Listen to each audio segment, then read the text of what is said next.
With just 3 days to the August 1 countrywide protest against hardship and hunger, allegedly brought on the country by some of the policies of the current administration of President Bola Tinubu, Nigerians are still largely divided over the choice of demonstration to register their displeasure with the government.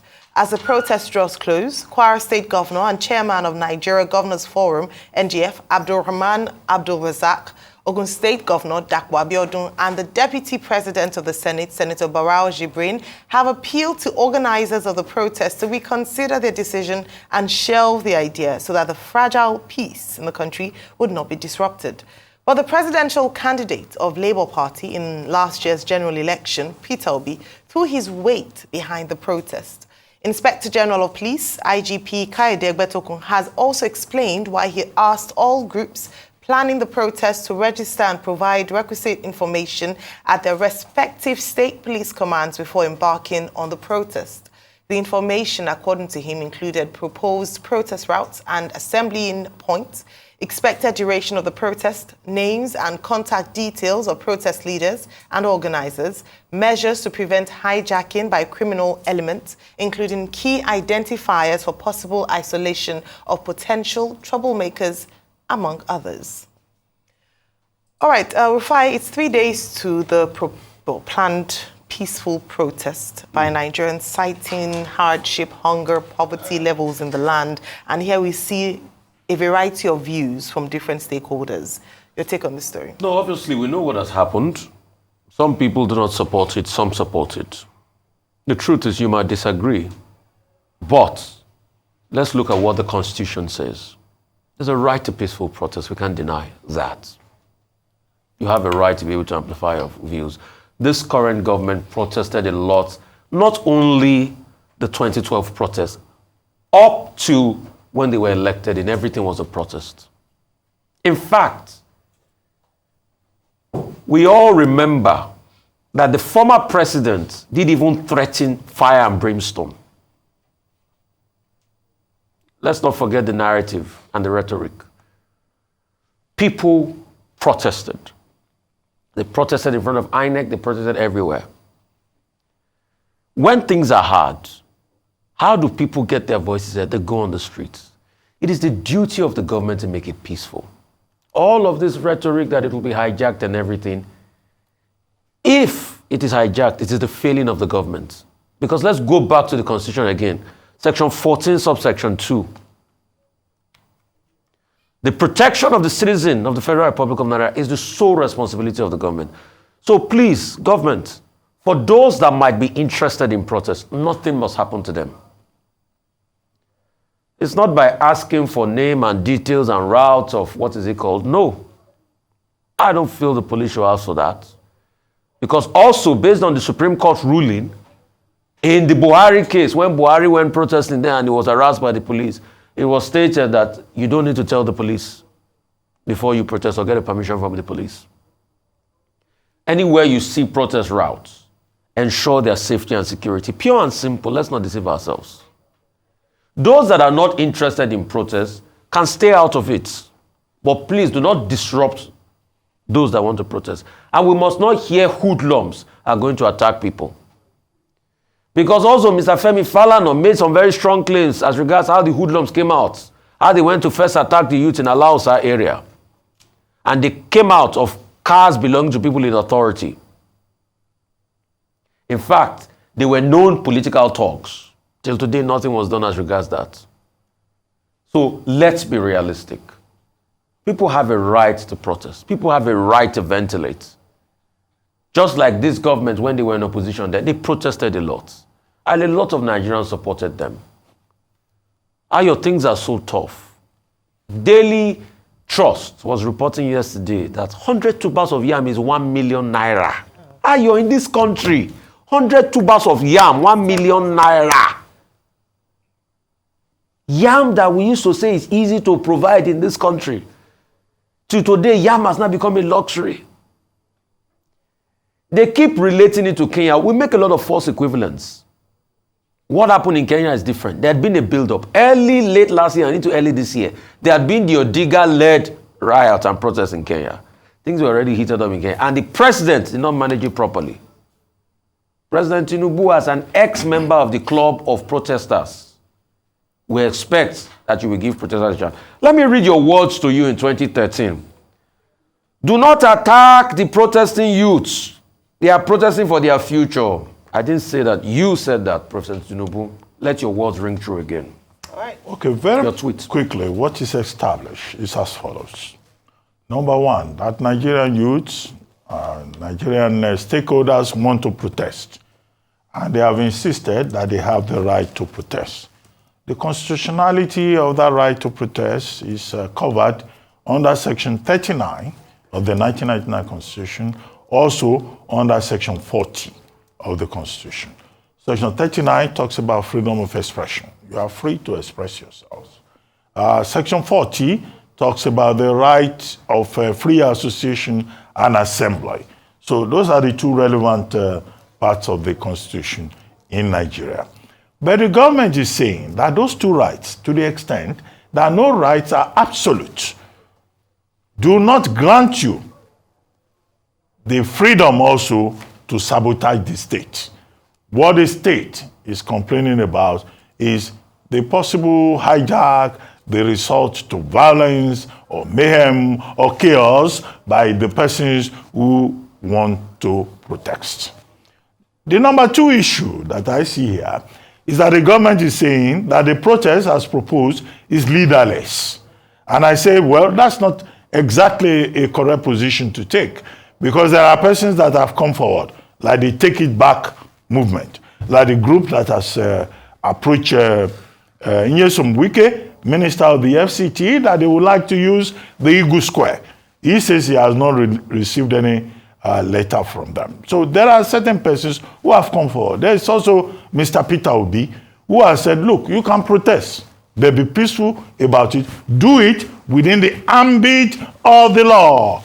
That's what Mr. Peter Obi is talking about.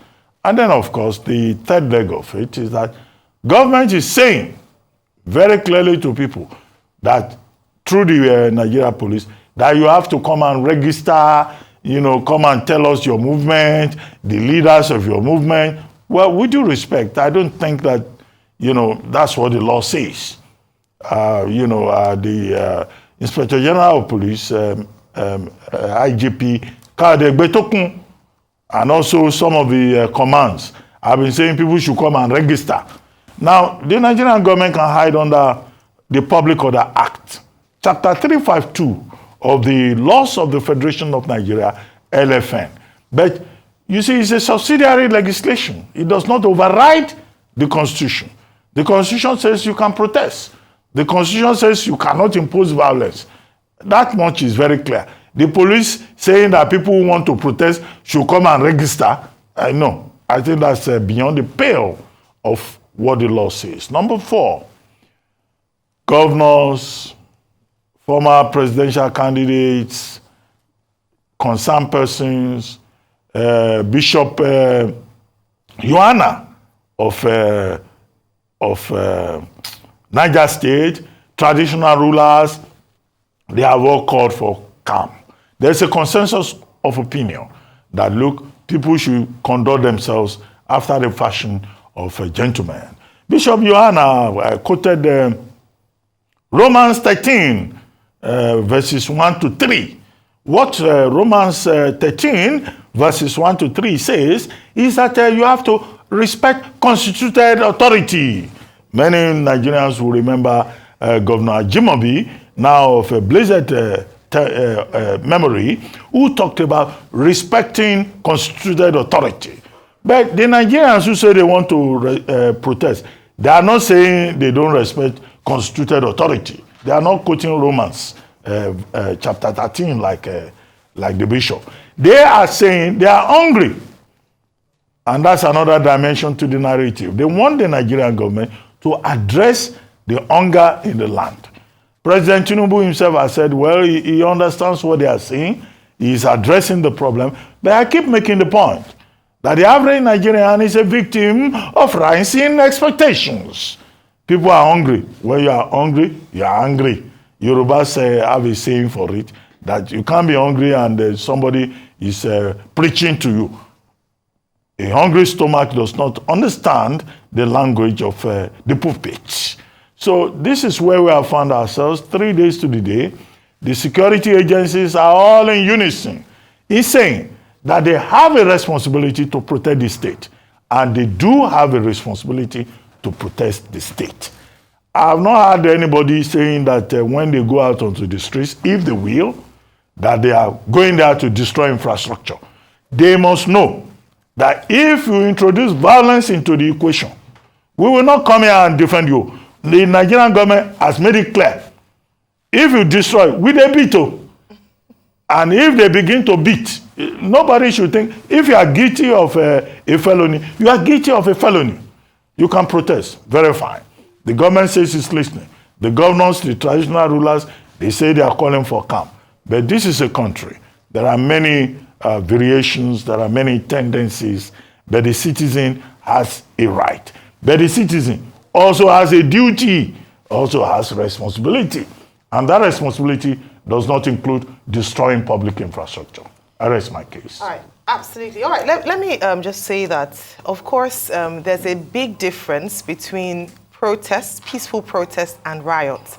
And it seems like a number of people who are speaking against the peaceful protest are almost giving it the nature of a riot. A riot is violent in nature. A riot is a violent way of showcasing, displeasure or angst at certain points. But this is a peaceful protest, and as been highlighted a number of times, is a guaranteed right of Nigerians, of the Nigerians by the Constitution. Now, different perspectives, different sides of the story, but the truth is that what we've said consistently is that the onus is on security agencies to ensure that protests, peaceful protests as guaranteed by the Constitution for Nigerians, must not and should not be hijacked by providing security for those who want to protest. A number of issues have been put on ground, and I've said it repeatedly on the show that it's important that this administration, especially the president, be seen to be responding to the cries of the people. Yes, they might come out to say that, oh, but the president is working, he has done A, B, C, X, Y, Z. But obviously, because the people are still saying they want to go out to protest, it is not anywhere near enough. We've analyzed a number of times the impact or lack of some of the interventions made so far. We've analyzed the impact of sending 20 trucks of rice to different states, and how the number of people, the sheer number of people who are in need of this food will not get it because of the insufficiency and unfortunate bad management.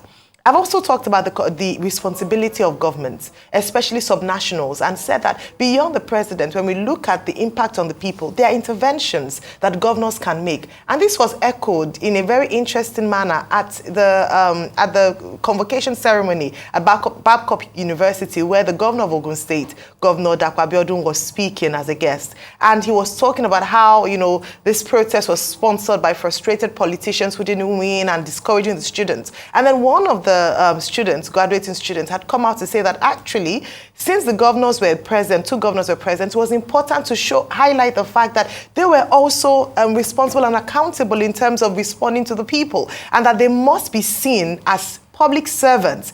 Mark the word, underline, bold, italic, servants. And so when people vote you in, you are there to serve the people and not to lord it over the people. And so what are people asking for? Good governance. And that's why the theme for this protest is end bad governance.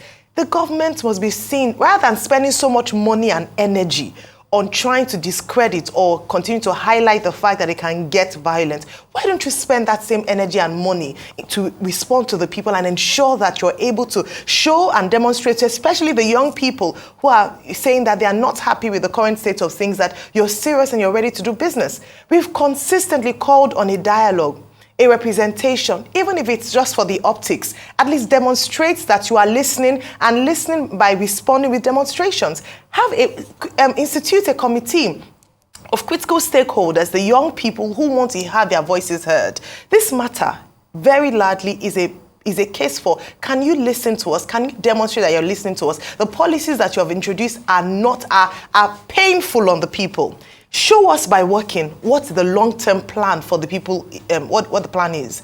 By this month, we're going to do this. It's going to be tough, but later on, you begin to see the results. And then when you give us the timelines, obey those timelines. We've talked about here on this same table how timelines they haven't worked. And no explanation, nothing at all, just promises upon promises, and people are now getting frustrated. That's my stance on this. And then I must state categorically, let us not rewrite history. A number of rhetorics have been trying to push or promote the fact that, oh, look at NSAS, it was violent protests. NSAS wasn't violent. What became violent were the criminals who hijacked the process. And we have pictures, footage of some of these criminals who hijacked the process. But has anything been done? Not at all. No arrests have been made. No one has been brought to book. Pictures, faces being shown. We remember the guy wielding, brandishing the axe or the cutlass. Is he in prison at the moment? Has he been investigated? Has he been brought in for questioning? Not at all. And so when you turn your eye away from that, and then security agencies are coming and talking out tough about we will beat, let them go and beat the people in the past who did. People who have come out boldly to speak, ethnic rhetorics to divide, heat up the polity. Nothing is being done to them. And then you say that is the youth. So let us not rewrite history. The protest, while it lasted, was very peaceful until it was hijacked. Let them go and investigate who hijacked those protests and burnt those police stations. And then the people became, said to retaliate. Very important.